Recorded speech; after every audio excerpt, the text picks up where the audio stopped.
నమస్తే welcome to అమ్మ news ముందుగా బులెటిన్ లో హెడ్లైన్స్ రసవత్తరంగా సాగుతున్న మునుగోడు బైపోల్ పోరు ప్రచారంలో దూసుకుపోతున్న ప్రధాన పార్టీలు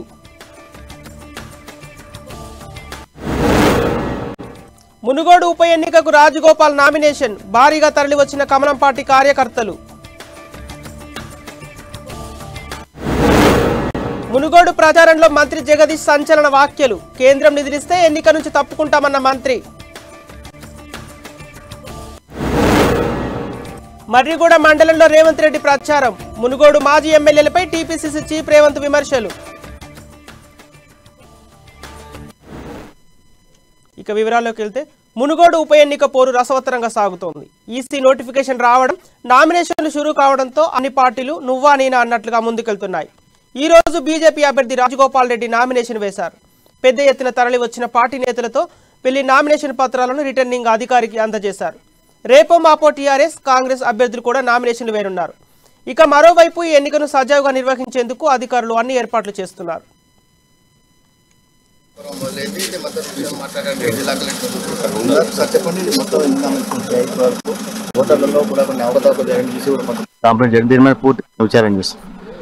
మనకి మొదటి రోజు ఫ్రైడే రోజు ఒక్కటే నామినేషన్ వచ్చింది. ఈ రోజు ఎక్కువ మంది వేసే అవకాశం ఉంది. బట్ 3 గంటల వరకు మనకి ఎంత అనేది తెలుస్తుంది. సో ఓటర్కి సంబంధించి ఎవరైనా సరే ఆన్లైన్లో పెట్టుకోవచ్చు. పెట్టుకున్న వాళ్ళందరిది కూడా మేము క్షుణ్ణంగా పరిశీలించి కేసు టు కేసు నిర్ణయం తీసుకుంటాం. ఈ 14 నామినేషన్లు పూర్తి అంటున్నారు కదా, మొత్తం ఎన్ని నామినేషన్ సెట్లు పూర్తి చేస్తున్నారు? వాళ్ళు వేసిన దాని ప్రకారం మనకు 14వ తారీఖు వరకే టోటల్ నెంబర్ తెలిసే అవకాశం. అయితే జిల్లా కలెక్టర్ గారు ఒకటే చెప్తున్నారు, ఎలాంటి అవకతవకలు లేకుండా మునుగోడు ఉప ఎన్నిక నిర్వహిస్తామని చెప్తున్నారు. అదేవిధంగా ఇప్పటివరకు అయితే 2 నామినేషన్లు అయ్యాయని, 14 వరకు మొత్తం ఎన్ని నామినేషన్లు వచ్చిన తర్వాత స్క్రూటినీ చేసిన అనంతరం మునుగోడు ఉప ఎన్నికల్లో ఎలాంటి అవకతవకలు లేకుండా పారదర్శకంగా నిర్వహిస్తామని నల్గొండ జిల్లా కలెక్టర్ వినయ్ కృష్ణారెడ్డి అన్నారు. 14వ తేదీ నామినేషన్ల స్వీకరణ చివరి తేదీ అంటున్న కలెక్టర్తో మా నల్గొండ ప్రతినిధి Kiran Goud face to face. ఎన్నికల నేపథ్యంలో నామినేషన్ల పర్వం మొదలైంది. ఇది మొత్తం విషయం మాట్లాడండి. జిల్లా కలెక్టర్ చెప్పండి, మొత్తం వరకు ఓటర్లలో కూడా కొన్ని అవకతవకలు జరిగింది పూర్తి విచారణ చేస్తాం. సో మనకి మొదటి రోజు ఫ్రైడే రోజు ఒక్కటే నామినేషన్ వచ్చింది. ఈ రోజు ఎక్కువ మంది వేసే అవకాశం ఉంది. బట్ 3 గంటల వరకు మనకి ఎంత అనేది తెలుస్తుంది. సో ఓటర్కి సంబంధించి ఎవరైనా సరే ఆన్లైన్లో పెట్టుకోవచ్చు. పెట్టుకున్న వాళ్ళందరిది కూడా మేము క్షుణ్ణంగా పరిశీలించి కేసు టు కేసు నిర్ణయం తీసుకుంటాం. ఈ 14 నామినేషన్లు పూర్తి అంటున్నారు కదా, మొత్తం ఎన్ని నామినేషన్ సెట్లు పూర్తి చేస్తున్నారు? వాళ్ళు వేసిన దాని ప్రకారం మనకు 14వ తారీఖు వరకే టోటల్ నెంబర్ తెలిసే అవకాశం. ఇది జిల్లా కలెక్టర్ గారు ఒకటే చెప్తున్నారు, ఎలాంటి అవకతవకలు లేకుండా మునుగోడు ఉప ఎన్నిక నిర్వహిస్తామని చెప్తున్నారు. అదేవిధంగా ఇప్పటివరకు అయితే 2 నామినేషన్లు అయ్యాయని, 14 వరకు మొత్తం ఎన్ని నామినేషన్లు వచ్చిన తర్వాత స్క్రూటినీ చేసిన అనంతరం చివరికి లిస్టు ఫైనల్ చేస్తామని జిల్లా కలెక్టర్ వినయ్ కృష్ణారెడ్డి చెప్తున్నారు. చండూరు తహసీల్దార్ కార్యాలయం నుంచి కిరణ్, అమ్మ న్యూస్, నల్గొండ జిల్లా. మునుగోడు ఉప ఎన్నికల నేపథ్యంలో నామినేషన్ల పర్వం మొదలైంది. ఇది మొత్తం విషయం మాట్లాడండి. జిల్లా కలెక్టర్ చెప్పండి, మొత్తం మునుగోడు నామినేషన్ల పర్వం కోలాహలంగా కొనసాగుతుంది. ఈ రోజు బీజేపీ అభ్యర్థి కోమటిరెడ్డి రాజగోపాల్ రెడ్డి మరికొంతమంది స్వతంత్రులు అభ్యర్థులు నామినేషన్ వేశారు. మరింత సమాచారాన్ని మా నల్గొండ ప్రతినిధి కిరణ్ గౌడ్ చండూరు నుండి అందిస్తారు.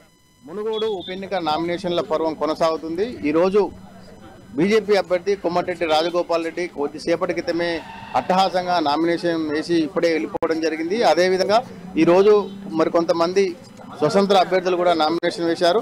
మొత్తానికి ఈరోజు బీజేపీ అభ్యర్థి కోమటిరెడ్డి రాజగోపాల్ రెడ్డి వేసినటువంటి నామినేషన్ కార్యక్రమానికి బండి సంజయ్తో పాటు రాష్ట్ర అధ్యక్షులు తెలంగాణ ఇన్ఛార్జి తరుణ్ చుక్, అదేవిధంగా ఈటెల రాజేందర్, మాజీ ఎంపీ వివేక్ వెంకటస్వామితో పాటు ముఖ్య నేతలందరూ కూడా హాజరై ఈ యొక్క నామినేషన్ కార్యక్రమాన్ని ముగించి కొద్దిసేపటి క్రితమే వెళ్ళిపోవడం జరిగింది. అయితే ఈ యొక్క నామినేషన్ కార్యక్రమంలో పాల్గొన్నటువంటి నేతలందరూ కూడా టీఆర్ఎస్ ప్రభుత్వాన్ని విమర్శిస్తూ తాగుబోతుల తెలంగాణగా మార్చారని, ఇక్కడ ధర్మమే గెలుస్తుందని కూడా అందరూ చెప్పారు.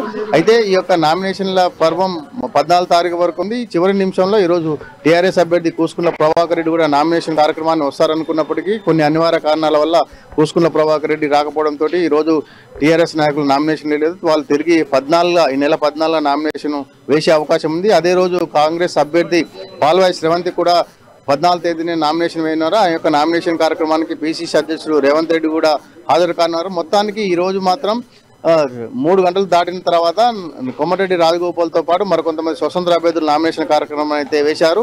ఇది చెండూరుకి వెళ్ళి అందిస్తున్న తాజా అప్డేట్. కిరణ్, ఉమ్మడి నల్గొండ జిల్లా, అమ్మా న్యూస్. మునుగోడు ఉప ఎన్నిక నామినేషన్ల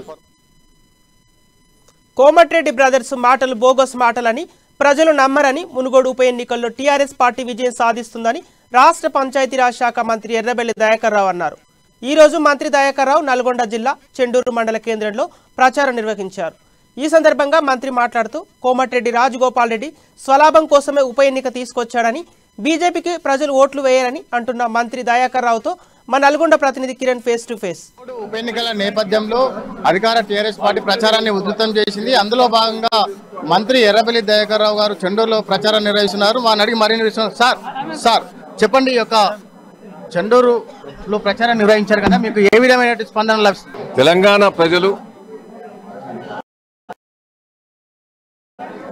ప్రజలు మునుగోడు కాంగ్రెస్ చైతన్యవంతులు. నేను ఒకటే అంటున్నా, 100% నాకున్న 40 ఏళ్ల రాజకీయాల లోపల మునుగోడు ప్రజల మనోభావాలు తెలుసుకున్నా. ఉదయం నుంచి కూడా తిరుగుతున్నా. బీజేపీ పార్టీ మీటింగ్ పెట్టేవాళ్ళని కూడా వాళ్ళ మొహంలో చూశాను. నన్ను చూసుడుతో కొంతమంది తలకాయ ఉంచుతారు, కొంతమంది అగో దయన్న మేము ఏదో పోతున్నాం కానీ ఏదో అటు ఉత్తానే పోతున్నాం అంటే వాళ్ళు కూడా వాళ్ళు మనస్ఫూర్తిగా లేరు. ఇక్కడికి ఇదో 2 డివిజన్లు, 2-3 డివిజన్లు, ఈడ 1000 ఉంటుంది. 400 నుంచి 500 మంది కార్యకర్తలు వచ్చారు. మేము పిలిచింది కార్యకర్తల మీటింగ్కే. ఇంత మీటింగ్ అయినా పోకుండా ఉన్నదంటే కార్యకర్తలలో ఎంత పట్టుదల ఉన్నది. ఎట్టి పరిస్థితుల్లో మునుగోడు ఎన్నికలు టీఆర్ఎస్ పార్టీ, బీఆర్ఎస్ పార్టీ గెలుస్తుంది. రాజగోపాల్ రెడ్డి ఏమంటే, నా రాజీనామాతో ఇప్పుడు గిరిజన బంధు, గిరిజనులు కూడా 10% రిజర్వేషన్లు. ఆయన ఎవడైనా అడిగిండే, ఆయన అడిగిండేవాడు. ఆయన మాటలు అన్ని కూడా బోకర్ మాటలు ఉంటాయి. నేను మొదటి నుంచి చూస్తాను, అన్నదమ్ములై పిచ్చి పిచ్చిగా మాట్లాడుతూ ఉంటారు. అయితే మంత్రి ఎర్రబెల్లి దయాకర్ రావు గారు ఒకటే చెప్తున్నారు, ఈ యొక్క రాజీనామా వల్ల ఉపయోగం లేదని, టీఆర్ఎస్ తోటే మునుగోడు అభివృద్ధి చెందుతని ప్రజలు టీఆర్ఎస్ పార్టీకి భ్రమరథం పడుతున్నారని అంటున్నారు. చెండూరు నుంచి కిరణ్, అమ్మా న్యూస్, ఉమ్మడి నల్గొండ జిల్లా. మునుగోడు ఉప ఎన్నికల నేపథ్యంలో అధికార టీఆర్ఎస్ పార్టీ ప్రచారాన్ని గెలుపే లక్ష్యంగా మునుగోడు ఉప ఎన్నికల్లో దూసుకుపోతున్న బీజేపీ రాజగోపాల్ రెడ్డి గెలుపుపై పూర్తి ధీమాతో ఉంది. ఈ ఉప పోరులో గెలిచేది తమ అభ్యర్థేనంటూ ఆ పార్టీ సీనియర్లు పూర్తి విశ్వాసం వ్యక్తం చేస్తున్నారు. రాజగోపాల్ రెడ్డి రాజకీయ అనుభవం, ప్రజల్లో ఆయనకున్న ఆదరణ, బీజేపీ వ్యూహాలు రాజగోపాల్ని గెలిపిస్తాయని ఆ పార్టీ నేతలు అంటున్నారు. కార్యకర్తలు సైతం తమ నాయకుడి గెలుపు కోసం పూర్తి స్థాయిలో పనిచేస్తున్నారు. ఇక ఉప పోరులో భాగంగా ఈరోజు రాజగోపాల్ నామినేషన్ వేశారు. ఈ కార్యక్రమంలో కేంద్ర మంత్రులు, తెలంగాణ సీనియర్లు, పెద్ద ఎత్తున పార్టీ శ్రేణులు పాల్గొన్నారు. అయితే ఈ బైపోల్లో తుది నిర్ణయం మాత్రం ప్రజలదే. దీంతో ఆ పార్టీ నాయకులు ప్రజల్లోకి వెళ్లి విస్తృతంగా ప్రచారం నిర్వహిస్తున్నారు. కోమటిరెడ్డి రాజగోపాల్ రెడ్డి గారిని భారీ మెజార్టీతో గెలిపించాల్సిందిగా కోరుతా ఉన్నాను. ఈ ఎన్నికలు మునుగోడుగా పరిమితి అయినప్పటికీ కూడా తెలంగాణ రాష్ట్ర ప్రజల భవిష్యత్తు, తెలంగాణ భవిష్యత్తును నిర్దేశించి రాజగోపాల్ రెడ్డి నామినేషన్లో కార్యక్రమంలో పాల్గొన్న కేంద్ర మంత్రి కిషన్ రెడ్డి రాజగోపాల్ను భారీ మెజారిటీతో గెలిపించాలని ప్రజలు కోరారు. నామినేషన్ పూర్తయ్యాక ఆయన మీడియాతో మాట్లాడారు. తెలంగాణ కోసం పోరాటం చేసిన ఉద్యమకారుడు కానీ, పోరాట యోధుడు కానీ టీఆర్ఎస్లో లేరని కిషన్ రెడ్డి అన్నారు. తెలంగాణ ప్రజల ఆత్మగౌరవాన్ని కించపరిచేలా పార్టీ నుండి తెలంగాణ పదాన్ని తొలగించారని తెలిపారు. ఈ అహంకారాన్ని దెబ్బతీయడానికే మునుగోడు ప్రజలు సిద్ధంగా ఉన్నారని కిషన్ రెడ్డి తెలిపారు. కల్వకుంట్ల కుటుంబం, కేసీఆర్ యొక్క అహంకారపూరితమైనటువంటి వైఖరికి మధ్య జరుగుతున్నటువంటి ఎన్నికలు కాబట్టి తెలంగాణ ప్రజలందరూ కూడా ఈ యొక్క విషయాన్ని అర్థం చేసుకుని మరి మునుగోడులో జరుగుతున్నటువంటి ఉప ఎన్నికల్లో భారతీయ జనతా పార్టీ అభ్యర్థి కోమటిరెడ్డి రాజగోపాల్ రెడ్డి గారిని భారీ మెజార్టీతో గెలిపించాల్సిందిగా కోరుతా ఉన్నాను. ఈ ఎన్నికలు మునుగోడుగా పరిమితి అయినప్పటికీ కూడా తెలంగాణ రాష్ట్ర ప్రజల భవిష్యత్తు, తెలంగాణ భవిష్యత్తును నిర్దేశించేటువంటి ఎన్నికలు. పూర్తిగా గత 9 సంవత్సరాలుగా అవినీతితో, అక్రమాలతో, నియంత్రితపు ఆలోచనలతో ఈరోజు ఒక కుటుంబ పరిపాలన తీసుకొస్తున్నటువంటి, కుటుంబ పరిపాలన తెలంగాణ ప్రజల మీద రుద్దుతున్నటువంటి ఈ యొక్క కల్వకుట్ల కుటుంబానికి బుద్ధి చెప్పాలి. నామినేషన్ కార్యక్రమానికి ముందు నిర్వహించిన ర్యాలీ విజయయాత్రలాగా ఉందని బండి సంజయ్ అన్నారు. ఎక్కడ చూసినా అందరి చేతిలో పార్టీ జెండా కనిపిస్తే టీఆర్ఎస్ నాయకుల చేతుల్లో మాత్రం మందు గ్లాసు కనిపిస్తుందని విమర్శించారు. ఫామ్ హౌస్ ప్రగతి భవన్ నుండి కేసీఆర్ను మారుమూల లంకపల్లికి తీసుకొచ్చిన ఘనత రాజగోపాల్ రెడ్డిదే అని అన్నారు. కేసీఆర్కు గుణపాఠం చెప్పడానికి మునుగోడు ప్రజలు సిద్ధంగా ఉన్నారని తెలిపారు.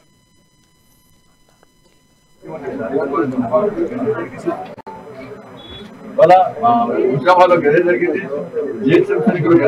ఈడ కూడా అదే జరగబోతుంది. రాజగోపాల్ రెడ్డి మీద కాంప్లైంట్ నేను రాజగోపాల్ రెడ్డి ఫస్ట్ పైసలు ఏ పద్ధతి తెలుస్తుంది. మరి మీద మీరు పిచ్చ మంత్రి ఏముంది కదా, నీ రథాన్ని కూర్చుకోపోయా నీ రథాన్ని కూర్చుకోపోయా మంచి గ్రామీణ బ్యాంకులు వచ్చి నీ కార్లు గెలవలి కింద చూసి నూకేసి కార్లు తీసుకుపోయా. మరి అలా విమానం 100 కోట్లు 1000 కోట్లు వచ్చినాయి, లక్షల కోట్లు వచ్చినాయి. దుబాయ్లో, మస్కట్లో, లండన్లో, ఇండియాలో పైసలు చచ్చగ్రాను నీ కుటుంబం లిక్కర్ స్కాము, డ్రగ్స్ స్కాము, చీకొట్టి ప్రవీణ్ స్కామ్, ఇవన్నీ స్కామ్ కదా నీ కుటుంబం అడ్డగోలు వాస్తాం కదా. దాని మీద చచ్చగ్రాను అడుగుతున్నా డబుల్ బెడ్రూమ్. ఇక మునుగోడు ఉప ఎన్నిక రాష్ట్ర భవిష్యత్తును నిర్ణయిస్తుంది. నల్గొండ జిల్లా అంటే విప్లవాల కిల్లా అని రాజగోపాల్ చెప్పారు. తమను దొంగదెబ్బ తీసేందుకే సీఎం కేసీఆర్ కుట్ర పన్నుతున్నారని ఆరోపించారు. కేసీఆర్కు దమ్ముంటే మునుగోడు నుంచి పోటీ చేయాలని సవాల్ విసిరారు. మునుగోడులో పోటీకి కేసీఆర్ వస్తారా, కేటీఆర్ వస్తారా? మీరు రాష్ట్ర ప్రజల సొత్తు 1,00,000 కోట్లు దోచుకున్నారని అన్నారు. మిమ్మల్ని వదిలే ప్రసక్తి లేదు. వచ్చే బతుకమ్మ నాటికి కవిత తీహార్ జైలుకు వెళ్తారని రాజగోపాల్ సంచలన వ్యాఖ్యలు చేశారు.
ప్రధాని మోదీ, హోంమంత్రి అమిత్ షాలకు మంత్రి జగదీష్ రెడ్డి సవాల్ విసిరారు.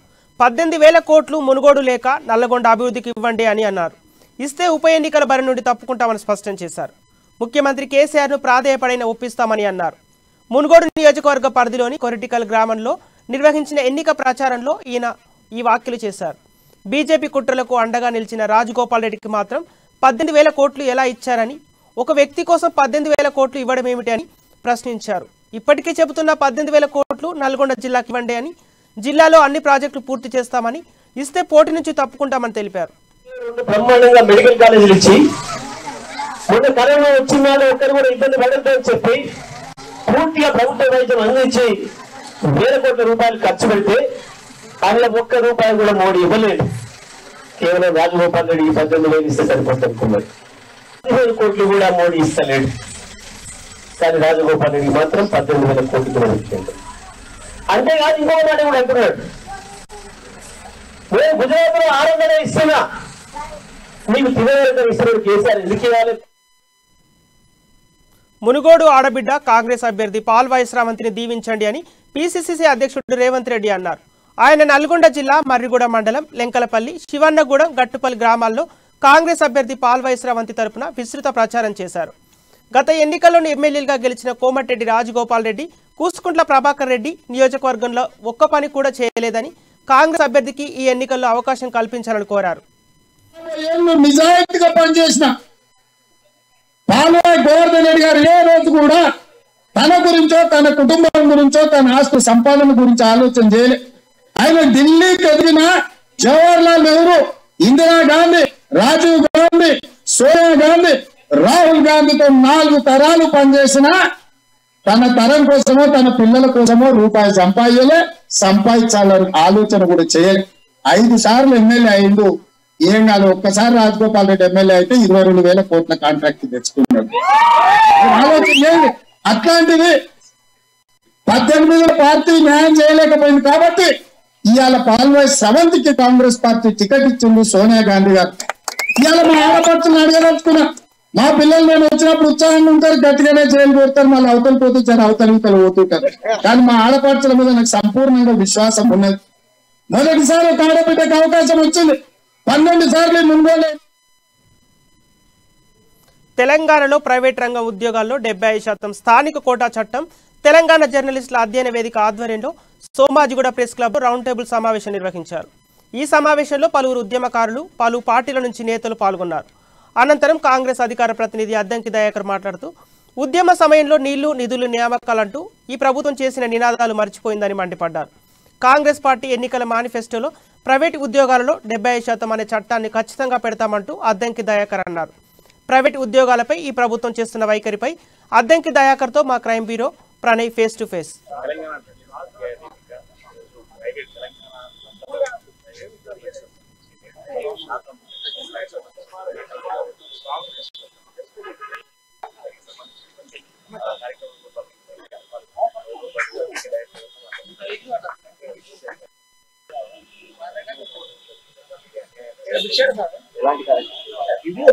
ఈ రోజు ప్రభుత్వము నియామక విషయాన్ని పక్కన పెట్టి స్థానికులకు మేలు జరిగే అంశాల్లో పక్కన పెట్టి ఇతర రాష్ట్రాలకు సంబంధించిన వాళ్ళందరికీ కూడా ఇక్కడ ఎక్కువ మేలు జరిగే కార్యక్రమాలు చేస్తున్నారు. ఇక్కడ మేము ఇక్కడ భూములన్నీ కూడా వాళ్ళు అనుభవిస్తూ ఇక్కడ ఉద్యోగాలు మాత్రం ఇక్కడ ప్రాంతీయులకు ఇవ్వట్లేదని ఒక చర్చ ఉంది.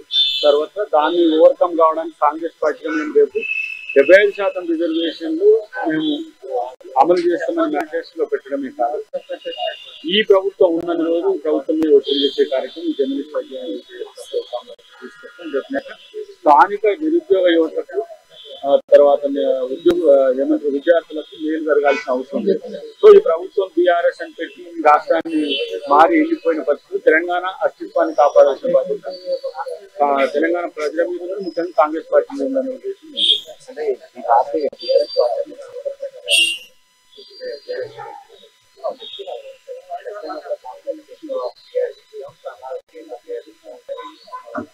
ఒక వైట్ పేపర్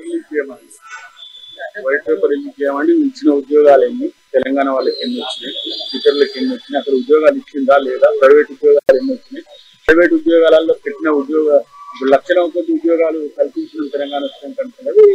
ఏ జిల్లా వాళ్ళ పెట్టి వైట్ పేపర్ రిలీజ్ చేయమని కాబట్టి కేవలం సంఖ్యగా మార్చింది దాన్ని అంటే.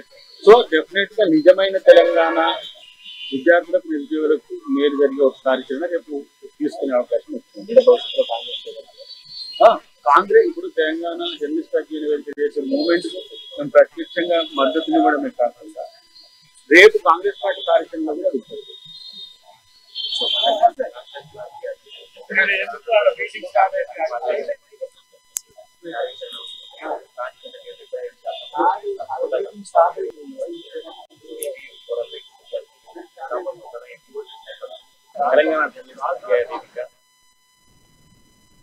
సోమాజిగూడ ప్రెస్ క్లబ్ లో తెలంగాణలో ప్రైవేట్ రంగ ఉద్యోగాల్లో 75% స్థానిక కోటా చట్టం తెలంగాణ జర్నలిస్టుల అధ్యయన వేదిక ఆధ్వర్యంలో రౌండ్ టేబుల్ సమావేశం నిర్వహించారు. ఈ కార్యక్రమంలో ఎన్ఎస్ఐ అధ్యక్షులు బల్మూరు వెంకట్ పాల్గొన్నారు. ఉద్యమ సమయంలో నీళ్లు నిధులు ఉద్యోగాలు అంటూ ఈ ప్రభుత్వం చేసిన నినాదాలు మర్చిపోయి విద్యార్థులకు అన్యాయం చేస్తుందని బల్మూరు వెంకట్ అన్నారు. ప్రైవేట్ సెక్టార్లో ఒక విద్యార్థి కూడా ఉద్యోగం తప్పకుండా చేస్తుందని మండిపడ్డారు. ప్రైవేట్ ఉద్యోగాల్లో 75% అనే చట్టాన్ని ఖచ్చితంగా ఒక ఉద్యమంలో ముందుకు తీసుకెళ్తామంటున్న బల్మూరు వెంకట్తో మా crime bureau Pranay face to face. Telangana journalist ఆధ్వర్యంలో నిర్వహించినటువంటి అధ్యాయ వేదికకు సంబంధించి ఈ రోజు ప్రైవేట్ సెక్టార్లకు సంబంధించినటువంటి 70% మనం చూస్తున్నాం. సో ఈరోజు మనతో పాటు ఎన్ఎస్ రైతులు వెంకట్ బల్మూరు వెంకట్ గారు ఉన్నారు. మనం చూస్తున్నాం అంటే గతంలో ఉన్న ప్రభుత్వం చేసింది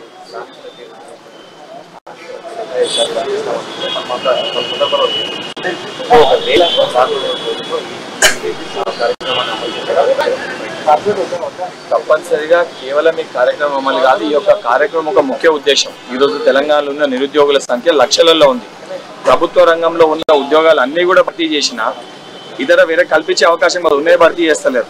నిజంగా నిరుద్యోగుల సంఖ్య తెలంగాణ తగ్గాలంటే స్థానికంగా ఉన్న ఈ యొక్క కంపెనీలో కానీ స్థానికులకు 75% కల్పిస్తే ఈ యొక్క నిరుద్యోగ భృతి అయితే వీళ్ళు ఇస్తామని చెప్తుంది. నిరుద్యోగ భృతి కూడా ఇవ్వాల్సిన అవసరం లేదు. ఈ 75% మీద స్థానికులకు కేటాయిస్తే తప్పనిసరిగా దీని ఒక చట్టాన్ని తీసుకొని వస్తే తప్పనిసరిగా ఉన్న నిరుద్యోగులందరూ కూడా పోతారు. ఈ రోజు ఈ అంశాన్ని పక్కన పెట్టి తెలంగాణ ఉద్యమ సమయంలో కూడా అది కీలకమైన అంశం. ఇది అందరూ కూడా దీన్ని లేవనెత్తిన అంశం. ఇది కావాలని చెప్పి వేరే ఇతర 5 రాష్ట్రాల్లో కూడా దీన్ని ఇంప్లిమెంట్ చేశారు. కర్ణాటక, మహారాష్ట్ర, హిమాచల్, గోవాలో వేరే ఇతర 5 రాష్ట్రాలు కూడా ఇంప్లిమెంట్ చేశారు.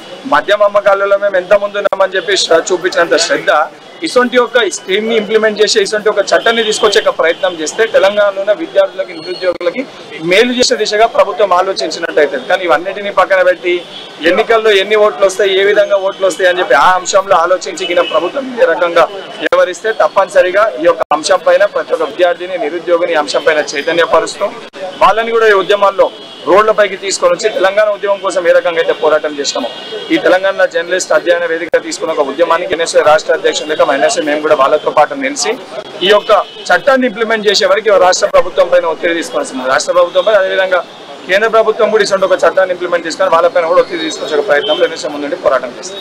గతంలో మనం చూస్తే ఐటీ పరిశ్రమ ఎంతో మంది కూడా హైదరాబాద్ జిల్లాలలో ఇప్పుడు ఐటీ రంగంలో మీరు ప్రోత్సహిస్తే ముఖ్యంగా సరే వేరే ఇతర రాష్ట్రాల కంటే మొదలు పెడితే తెలంగాణ రాష్ట్రం అనేది ఈరోజు టీఆర్ఎస్ పార్టీ నాయకులు ఎవరైతే మాట్లాడుతున్నారో మీకు మాట్లాడే అర్హత ఇచ్చింది తెలంగాణలో ఉన్న విద్యార్థులు, నిరుద్యోగులు, తెలంగాణ ప్రజలు. ప్రత్యేక రాష్ట్రం కోసం వాళ్ళు పోరాటం చేస్తే ఈ పోరాట ప్రతిభను చూసి కాంగ్రెస్ పార్టీ గుర్తించి వీళ్ళ కళ నెరవేర్చాలని చెప్పి కాంగ్రెస్ పార్టీ తెలంగాణ రాష్ట్రాన్ని ఇచ్చింది. ఇవన్నిటినీ పక్కన పెట్టి వాళ్ళనే వీళ్ళు మర్చిపోయి వాళ్ళ ఒక దిక్కు ఐటీ రంగాన్ని ప్రోత్సహిస్తూ కమిషన్లకు అభివృద్ధి పడుతూ నీ పొట్ట నింపుకొని ఇతర రాష్ట్రాలకు సంబంధించిన బయటికి వెళ్ళి తక్కువ వచ్చే ఒక ప్రయత్నంలో భాగంగా స్థానికంగా ఉన్న మన ప్రజలకి మోసం చేసే ఒక ప్రయత్నం చేస్తారు. ఐటీ రంగాన్ని డెవలప్ చేయడం మేము ఎక్కడ వ్యతిరేకిస్తలేము, కానీ డెవలప్ చేసే ఐటీ రంగంలో కనీసం స్థానికంగా ఉన్న మన దగ్గర కట్టే ఇంట్లో మన దగ్గర డెవలప్ అయ్యే కంపెనీలలో మనకే ఉద్యోగం లేకపోతే ఆ కంపెనీలు దేనికోసం అని చెప్పి మేము ఈ యొక్క రాష్ట్ర ప్రభుత్వాన్ని ప్రశ్నిస్తున్నాం. అంటే ఖచ్చితంగా ఈ ఉద్యమానికి మీ మద్దతు. ఈ ఉద్యమానికి కేవలం మద్దతు కాదు, ఎన్ఎస్ఏ కేవలము మద్దతుతో కాదు, ఎన్ఎస్ఏ అనేది ఉద్యమానికి ముందుండి పోరాటం చేస్తాం. ఈ యొక్క ఉద్యమం కోసం ఈ యొక్క చట్టాన్ని తీసుకొచ్చే ఒక క్రమంలో ఎన్ఎస్ఏ ముందు వరుసలో ఉండి ఈ యొక్క ప్రభుత్వం మెడలు వంచి ఒక చట్టాన్ని తీసుకొచ్చే వరకు మేము గ్రౌండ్లో పోరాటం చేస్తాం.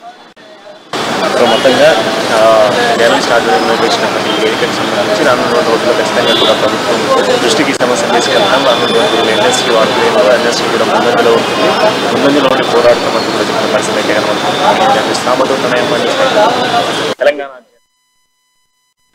ఖమ్మం జిల్లా రంగనాథపల్లి మండలం కేంద్రంలో ఒకే ప్రాంగణంలో 2 ఎకరాల స్థలంలో 50 లక్షలతో నూతన పోలీస్ స్టేషన్ భవనం, 2 ఎకరాల స్థలంలో 50 లక్షలతో తహసీల్దార్ కార్యాలయ నిర్మాణ పనులకు రవాణా శాఖ మంత్రి పువ్వాడ అజయ్ కుమార్, ఎంపీలు నామా నాగేశ్వర, వద్దిరాజు రవిచంద్ర, జిల్లా కలెక్టర్లు విపి గౌతమ్ ఇతర అధికారులతో కలిసి శంకుస్థాపన చేశారు. పరిపాలన సౌలభ్యం కోసం మండల కార్యాలయాన్ని ఒకే ప్రాంగణంలో ఉండాలనే సంకల్పంతో ఎమ్మెల్యేగా గెలిచిన నాటి నుండి నిర్విరామంగా పోరాడానని మంత్రి తెలిపారు. గడిచిన 3 ఏళ్లలో దాదాపు 100 కోట్ల నిధులతో అనేక అభివృద్ధి పనులు చేయగలిగానని మంత్రి తెలిపారు.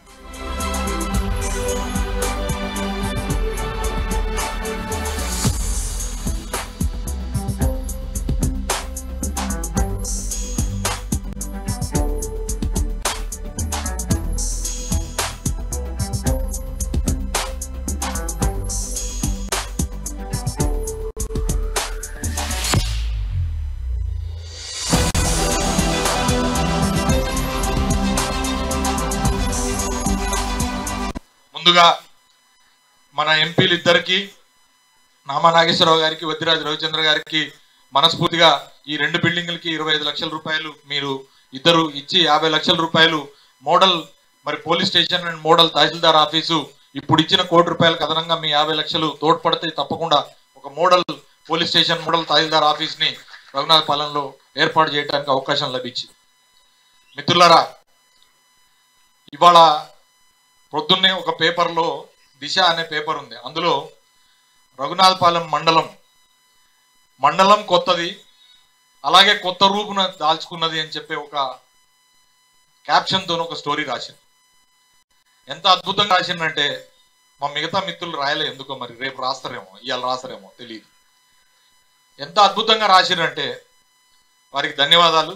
అలాగే మా పాత్రికేయ మిత్రులు ఎప్పుడు సపోర్ట్ చేస్తారు, మా రఘునాథపాలెం మిత్రులు.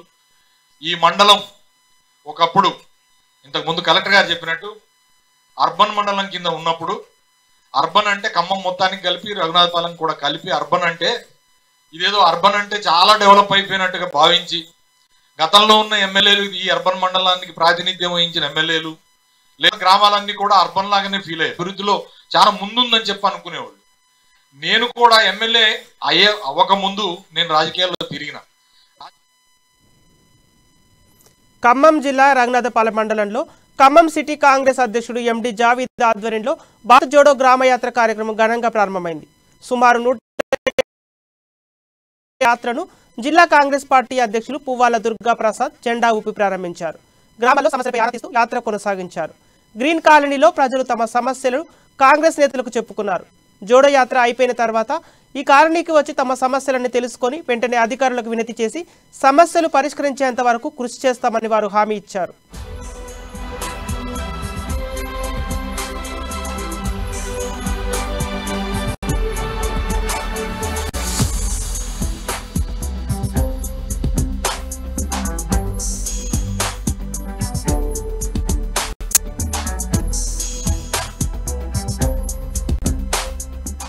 ఖమ్మం నగరానికి సంబంధించి మొత్తం మీద 3 కిలోమీటర్ల దూరంలోనే ఖమ్మం నగరానికి సంబంధించి ఖమ్మం నగరంలో ఉంది. నగరానికి తగిలినట్టుగా ఉన్నటువంటి గ్రీన్ కాలనీలో కనీసం 150 మంది, ఇక్కడ 150 కుటుంబాలు నివసిస్తున్నప్పటికీ ఈ రోజు వరకు కూడా ఇక్కడ మంచినీటి వ్యవస్థ కానీ, డ్రైనేజ్ వ్యవస్థ కానీ, కనీసం రోడ్లు వేయడం కానీ, తర్వాత ఇక్కడికి ఏ పంచాయతీ వాళ్ళు రావాలో కూడా పంచాయతీ పారిశుద్ధ కార్మికులు కూడా జింకతానికి సంబంధించి వాళ్ళు ఇక్కడికి రావట్లేదు.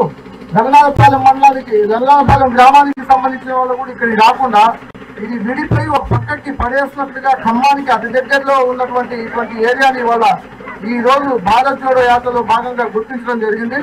దీని వెంటనే ఆఫీసర్ల దగ్గరికి తీసుకెళ్లి కలెక్టర్కి రిప్రజెంటేషన్ చేసి కాంగ్రెస్ పార్టీ జిల్లా కాంగ్రెస్ కమిటీ అధ్యక్షులు గారు, నగర కాంగ్రెస్ కమిటీ నుంచి కూడా దీనికి రిప్రజెంటేషన్ చేసి వెంటనే దీని మీద చర్యలు తీసుకొని వీళ్ళకి కావాల్సినటువంటి బాత్రూమ్లు, మంచినీటి వ్యవస్థ ఎంతో ప్రతిష్టాత్మకంగా చెప్పుకుంటున్నటువంటి కేసీఆర్ ప్రభుత్వం ఇక్కడ కనీసం మిషన్లకు సంబంధించి. ఇవి బులెటిన్లోని అప్డేట్స్. కీప్ వాచింగ్ అమ్మా న్యూస్.